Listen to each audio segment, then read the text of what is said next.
Use headphones.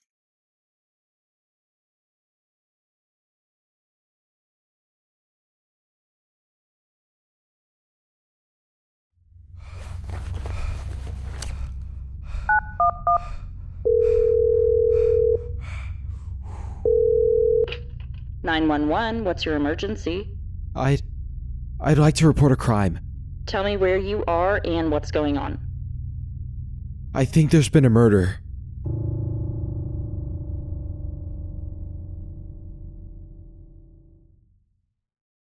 If there's a way out of this that I haven't already thought of, I might be dead by the time the light bulb goes off. I have some serious doubts about the head on my shoulders after the encounter I had tonight. Maybe I'm not thinking clearly. Perhaps it's the beer doing the talking for me, but something's not right. Even if I grant that, yes, I did have a fair bit to drink, I can't justify this tingling dread rolling up my spine. My attempts at critical thought are all but futile against the creeping reminder. If I was a religious man, I would pray. Doesn't comfort me much either. If God's real, he must be busy with other endeavors because no higher power would let a man like that walk the earth. I'm hoping that by recounting what happened, I can derive some logical answer from this. I wasn't looking for a wild ride. I finished a long, soul-draining shift at my job, and I needed a way to unwind. I called my friends to see if anyone wanted to hit up a bar with me. Sometimes a night out is exactly what the doctor forgot to prescribe. But to my defeat, all of them had prior obligations. Fine, whatever. I'm still gonna have some fun, I thought to myself. They were more for the sports bars anyway. I never grew up liking sports. Music took up far more of my attention. Generally speaking, I listened to all sorts of genres, but as I matured, I came to admire jazz. You know, the greats. Coltrane, Ellington, Armstrong, the good stuff. I knew of a bar downtown called the Syncopation Station. They had live music on Thursday nights, which happened to perfectly align with my schedule. The place was in town, so I just drove home and elected to walk there. The streetlights were already coming to life, clashing with an oncoming dusk. Descending hues of soulless blue gave way to distant stars slowly appearing in the domains of heaven above. It was a cool autumn night. Not warm enough for shorts and a t-shirt, but not cold enough to skin a bear and wear its hide for warmth. It is ironic, though, for how staunchly atheist I am. I want somewhere to be when I no longer have a place here. If that takes the shape of pearly gates, I would gladly fall to my knees. But I've been alone for most of my life. Never had a voice in my head like so many of them seem to have. Never had many friends. My mother was too busy huffing up on whatever her hands could reach, and my dad, well, I never knew him. Walked out before I could even latch onto memories. I didn't want a social life to try to uphold because my plate was already full with grievances, ones I don't wish to talk about. So, these days, it's just me and my writing, crafting poems to reflect another life, writing stories that satisfy my need for escapism. The friends I did call tonight were acquaintances at best. They might as well have been strangers were it not for me just offering a polite wave at them like a neighbor that just moved in. I doubt most of them would tell me apart from Adam. Strolling up to the bar, I took a look at the poster they had taped up to the brick wall over by the door. It read, "Live music, Thursdays at 7:30 p.m. The inside was warm and inviting, completely subverting the expectation I had from seeing the uncompromising stone wall outside. The lighting was dim to establish the performers as the center of attention. On the small stage in the corner, a trio of well-versed musicians were performing for enraptured onlookers. One man was playing a cumbersome melody on the piano, while the drums and bass enriched the sound. The song they played was both healing for the soul and bitter, like salt in an open wound, as if to be a reminder that you still aren't whole. The bartender gave me a warm look as I approached. Evening, sir. What would you like? I'll have a Manhattan, please. Thank you.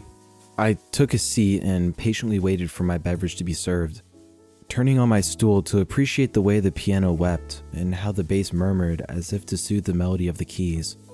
A man briefly obstructed my view as he stumbled in. His demeanor completely stole my attention from the performance. It seemed like he was already impaired to a degree. Why anyone would just hop to the next nearby bar after getting kicked out of the last one is beyond me. I know it's rather presumptuous to assume he was thrown out somewhere else, but I couldn't come up with a better reason for why he wandered up to the counter and sat 2 stools away from me. I couldn't help but study him as he turned to watch the musicians as well. He wore a dusty black overcoat that was long and worn, frayed at the cuffs. I could tell just by looking at it that it's seen years of rain, endured many clouds of cigarette smoke, and blended in with many midnight alleyways. He wore a flat cap that gave his upper face an odd shadow in the mood lighting. The bartender evidently recognized the man because he immediately tensed up. What will you be having, Eric? The usual. He gruffly replied. Sure thing. Just a warning though, we close when we close. I'm not trying to play the same game with you tonight.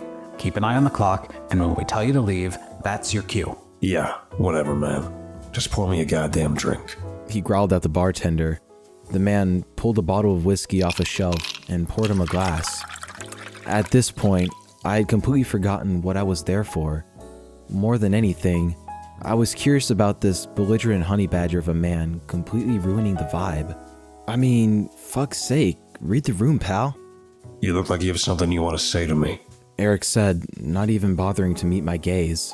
Not unless you want to chat about what's got you so humdrum, I offered before taking a sip of my cocktail. I ain't a humdrum. Not really. Just got a lot on my mind. Some ghosts I thought I put to bed a while ago. Why do you care anyway? I took a second to ponder everything that led up to that moment. Couldn't tell ya. You just stick out like someone yelling bomb in an airport. Eric scoffed and finally turned to face me. Is that so? What do you think this is? Are you studying me? Well, if I am, are you gonna keep looking at me like I have 3 eyes, or are you gonna help me with notes? Eric actually looked baffled at my response. I don't think he was anticipating someone to feed into his antics. Alright. What the hell? What do you want to know? What's got you in such a sour mood? Was it the divorce? You're a real comedian. He rolled his eyes and sighed. Never had a wife. Never been in love. I'm a retired detective. Used to work for the PPD. I was impressed. Long way from Philly. How'd you end up in Washington? I just needed somewhere else to be when I could no longer fulfill my duties to serve the public. I couldn't look at that city anymore. The things I saw changed me. I mean, shit. I got all night. Regale me, why don't you? I said, leaning back a bit and using the counter as an armrest. I don't think you really want to know. He argued. It's not for the faint of heart, but you don't need me to tell you that. Don't blueball me with a good story. Come on, man. You already got me hooked. Rip off the Band-Aid. Maybe talking about it will help you deal with it. Probably more than the whiskey can accomplish. In hindsight, I probably shouldn't have pressed him to tell me his story. I would have been much better without the knowledge, and to be honest, I think I'm worse off because of it. He gave me a dark look that cut through the gloom from under his cap before he continued. I warned you. He threw back the rest of his glass in a single gulp and began to fill me in on the craziest story I think I've ever heard. Another one, bartender. Get this kid another drink, too. Same thing I'm having, because he's gonna need it. I downed my Manhattan and gave him the 4 with my mouth shut and my ears open. You see a lot of godless behavior when you work in law enforcement. A lot of heinous shit in Philly especially. Usually, the ramifications linger in your head for a day or a week before you move on. There's one case that's been a cold dead end for more than 30 years, and it still eats away at me just for remembering. Ashley Johnson. He needed a swig after merely saying her name. The tough front that Eric burst in with had all but morphed into something more mysterious, and I couldn't place what it was. Uninterrupted, he continued. We got a call from some concerned neighbors. South Philly apartment complex. There were reports of screaming late at night and a foul smell coming from a room on the second floor. When the police showed up, they found the door hung ajar. It was apartment 243. The lights within flickered, briefly shone with each blink that the place was trashed. Furniture was tossed around, belongings were scattered, but we couldn't find any sign of forced entry, so... Wait, so the door was open, but no one forced their way in? I interjected. Well, yeah. We would know if there was a window broken inward, a log that had been tampered with. I mean, these things aren't unheard of. Anyways, they found the body of a young woman. It was just real difficult to ID her, because most of her flesh was just gone. She was meat and viscera and a puddle of blood. The only thing left of her face was an eye, and what probably could have been the skin on her neck. It was hard to say for sure. Big fucking mess. That was when I got called in to try and figure out what the hell happened. He took a moment to look back at the performers and enjoyed a swig of his whiskey. I took a gulp as well because something told me that this was only the beginning, the tip of the iceberg, where the questions raised outpaced the evidence presented and the trail ran cold down the darkening ice. Turning back to me, he resumed his story. Our people over in forensics tried to ID some red handprints we found on the wall. They were Ashley's. So did she take her own life, or... I'm getting there, kid. Let me finish. He gave me a hard look. I put my hands up in an effort to dissuade him. By all means, keep going. Were it not for the state of her body, maybe that could have been a possibility. But she was skinned, bludgeoned, and butchered. Ain't no goddamn way, not a snowball's chance in hell that she could have done that to herself in her own apartment. So I started asking questions, started searching for family, close friends, perhaps even distant relatives, the whole 9 yards. Friends didn't have a clue. They told me they all saw her the week before on campus, so I moved to question her family. No siblings. Dad passed away. That left her mom. This is where the water gets murky. Ready for this? The mother claims she saw Ashley looking in through the living room window 3 fucking nights after we found her mangled body. I was taken aback. I feel like we're getting into the realm of conspiracy theory conjecture now, because the math there just doesn't add up. How much have you had to drink tonight? Look, asshole, you wanted a story. You want proof? Why don't you go dig up the grave yourself? Hey, I mean no disrespect. That just sounds extraordinary, and I feel like extraordinary claims need extraordinary evidence. All I got is my word, and it'll have to do. Anyways, may I continue, or are you gonna keep busting my chops? I yield my time. Eric made an involuntary twitch. It was sudden and jarring.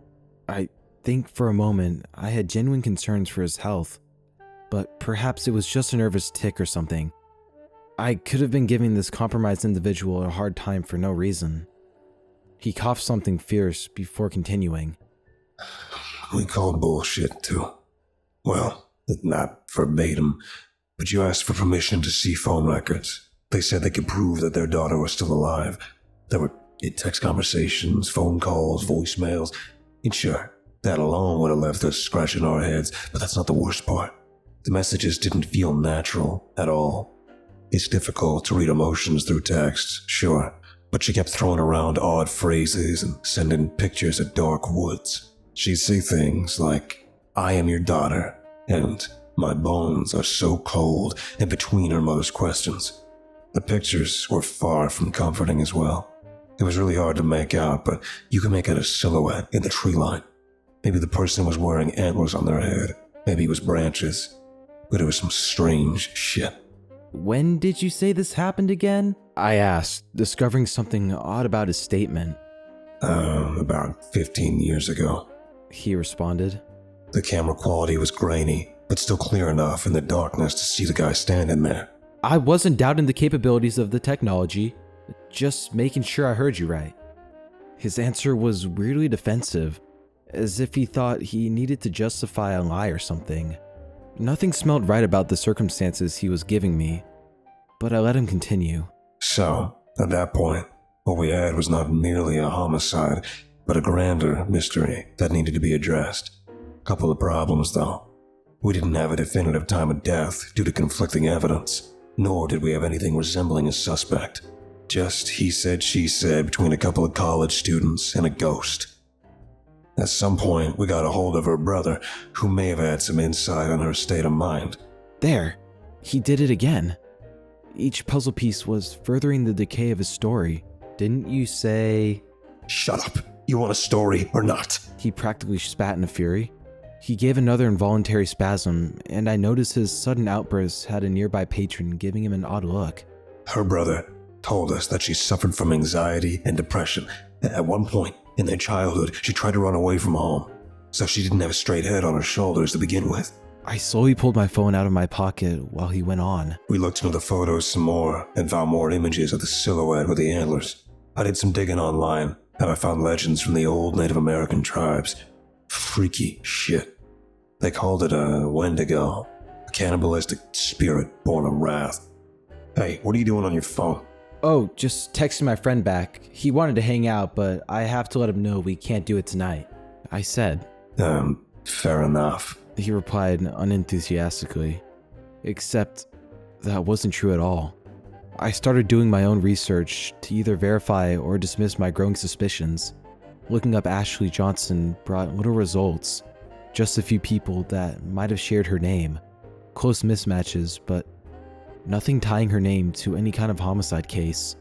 I mean, for something as gruesome as what happened to her, surely I should have encountered at least one article about a slaughtered college girl. Did Ashley have a social media page?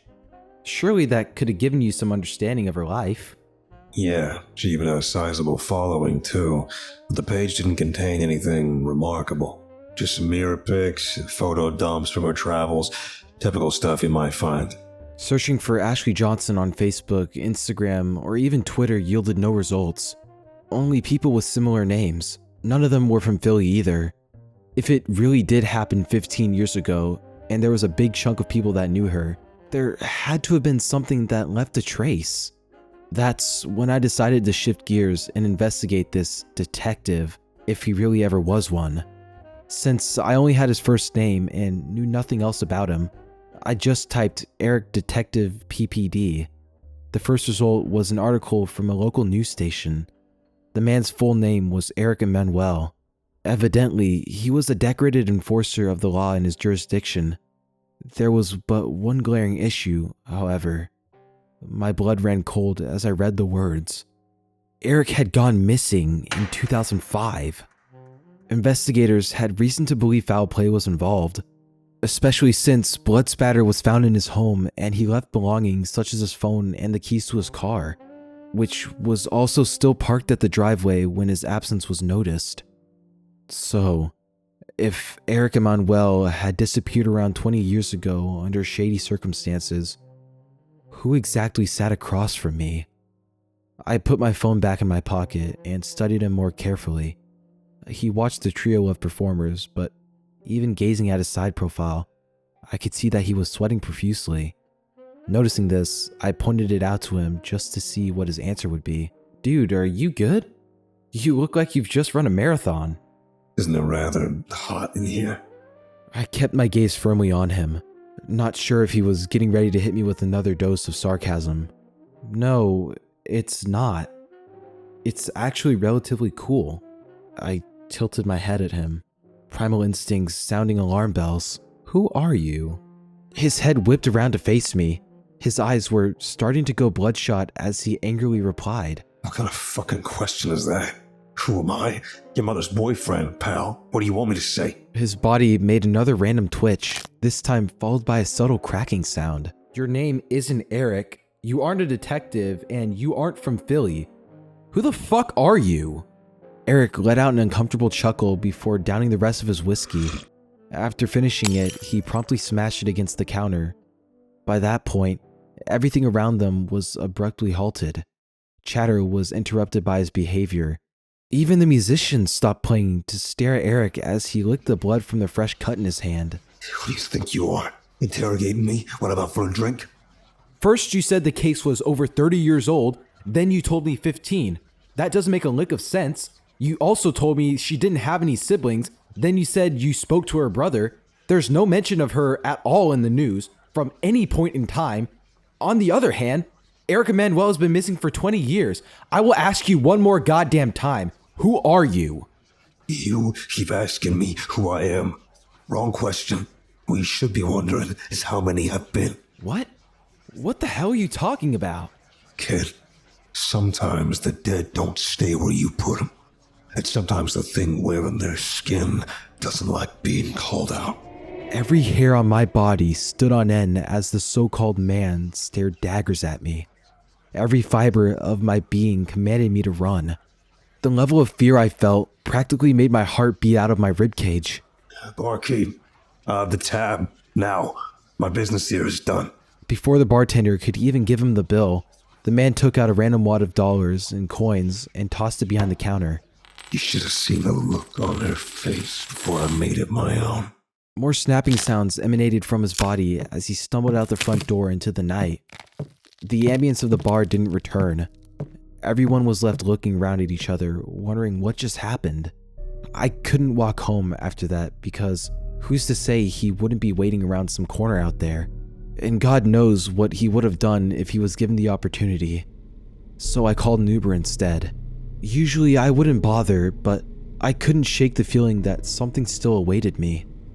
I sat in utter silence on the journey back. I blankly gazed out the passenger window, expecting to see figures in the tree line. All I could do was wonder, was Ashley ever a real person? Was Eric a fabrication as well? But perhaps the most pressing, if that man wasn't Eric, and if he wasn't human, what the fuck was I speaking to in that place? The second I got home, I immediately double-checked all of the locks I could find, every window and door. Hell, I even closed the curtains just to dissuade the feeling of being watched. The only other thing I could do to ease my nerves was call the police. Hopefully, if I could give them enough information, they could make some headway and bring justice to the scum that walks these lands.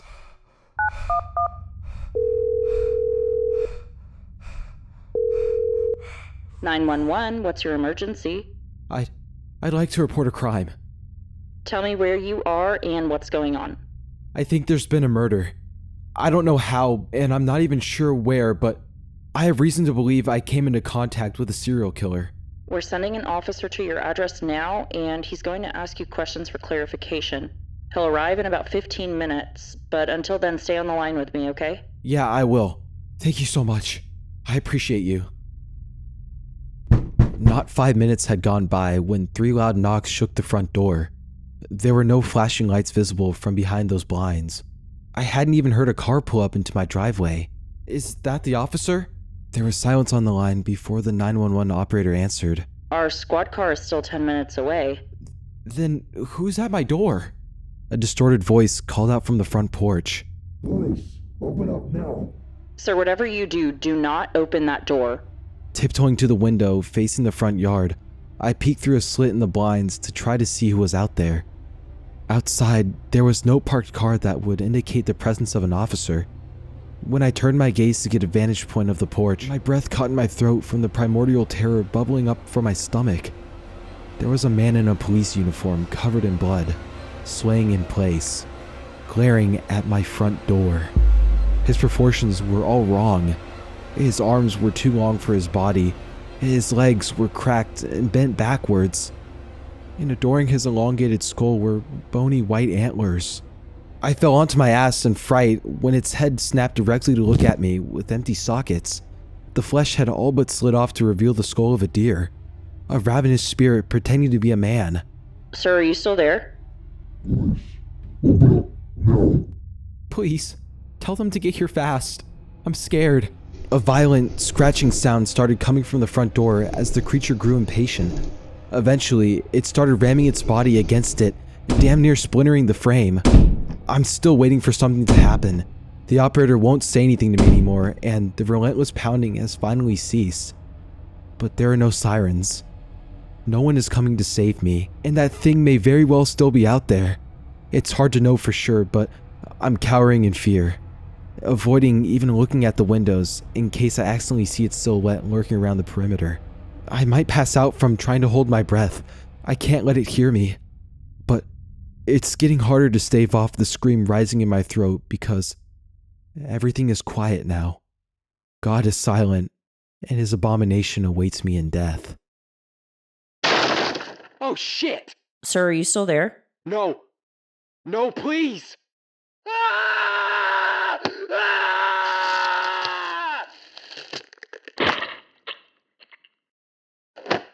Sir?